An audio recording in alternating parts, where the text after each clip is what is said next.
Assalamualaikum warahmatullahi wabarakatuh. Perkenalkan, saya Muhammad Rizal Rinaldi. Kesempatan ini saya akan menjelaskan substansi materi adaptif dan kolaboratif. Yang pertama, adaptif.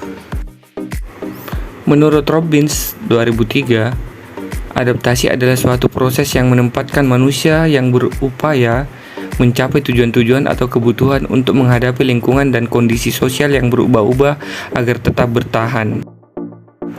Batasan pengertian adaptif. Yang pertama, proses mengatasi halangan-halangan dari lingkungan.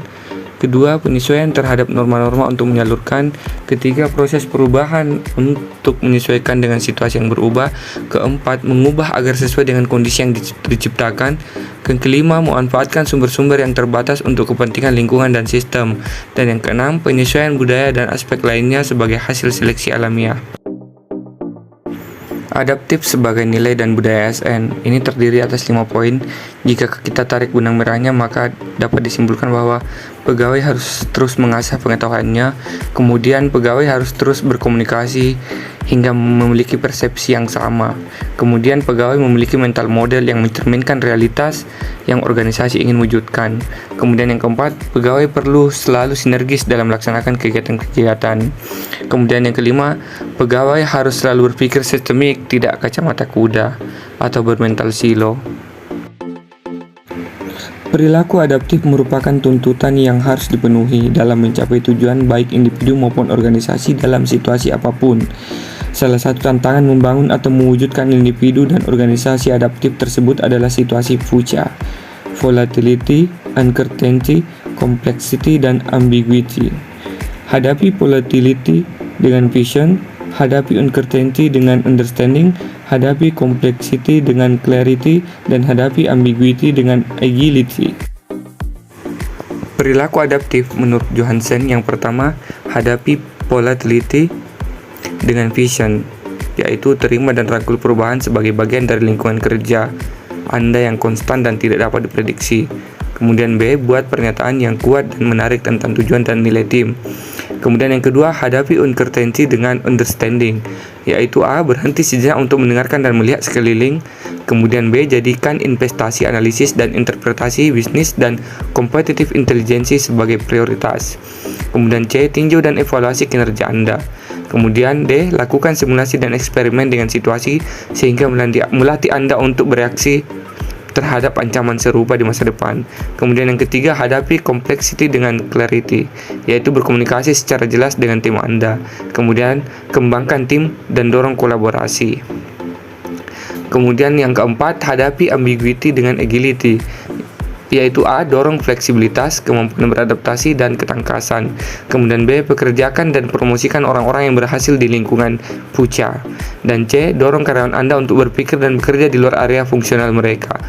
D, hindari memimpin dengan mendikte atau mengendalikan mereka. Dan E, kembangkan budaya ide. Yang kedua, kolaboratif.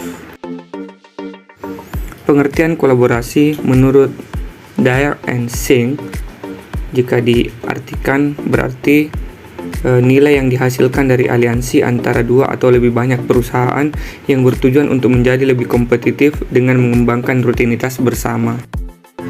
Sedangkan menurut Gray, kolaborasi adalah proses di mana pihak dengan keahlian yang berbeda, mereka melihat aspek yang berbeda dalam sebuah masalah secara konstruktif, dapat mengeksplorasi perbedaan dan menemukan solusi baru untuk masalah yang lebih sulit dipecahkan tanpa menggunakan perspektif lain. Sedangkan kolaborasi pemerintahan atau collaborative governance menurut Irawan menyebutkan bahwa collaborative governance sebagai sebuah proses yang melibatkan norma bersama dan interaksi saling menguntungkan antar aktor governance. 6 kriteria penting untuk kolaborasi. Yang pertama, forum yang diprakarsai oleh lembaga publik atau lembaga. Kedua, peserta dalam forum termasuk aktor non-state. Ketiga, peserta terlibat langsung dalam pengambilan keputusan dan bukan hanya dikonsultasikan oleh agensi publik. Keempat, forum secara resmi diatur dan bertemu secara kolektif. Kelima, forum ini bertujuan untuk membuat keputusan dengan konsensus. Keenam, fokus kolaborasi adalah kebijakan publik atau manajemen. Panduan perilaku kolaboratif. Yang pertama, organisasi menganggap perubahan sebagai sesuatu yang alami dan perlu terjadi. Kedua, organisasi menganggap individu sebagai aset berharga dan membutuhkan upaya yang diperlukan untuk terus menghormati pekerjaan mereka. Ketiga, organisasi memberikan perhatian yang adil bagi staf yang mau mencoba dan mengambil risiko yang wajar dalam menyelesaikan tugas mereka. Keempat, pendapat yang berbeda didorong dan didukung dalam organisasi. Setiap kontribusi dan pendapat sangat dihargai. Kelima, masalah dalam organisasi dibahas transparan untuk menghindari konflik. Keenam, kolaborasi dan kerja tim antar divisi adalah didorong. Dan ketujuh, secara keseluruhan setiap divisi memiliki kesadaran terhadap kualitas layanan yang diberikan. Proses yang harus dilalui dalam menjalin kolaborasi. Yang pertama, trust building. Yang kedua, face-to-face dialog. Yang ketiga, komitmen terhadap proses. Yang keempat, pemahaman bersama.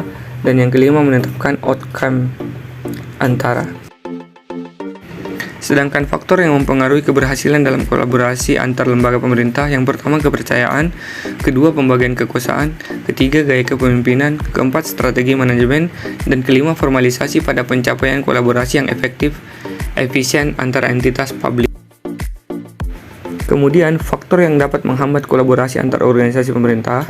Yang pertama, ketidakjelasan batasan masalah karena perbedaan pemahaman dalam kesepakatan kolaborasi. Kedua, dasar hukum kolaborasi juga tidak jelas. Sekian dan terima kasih.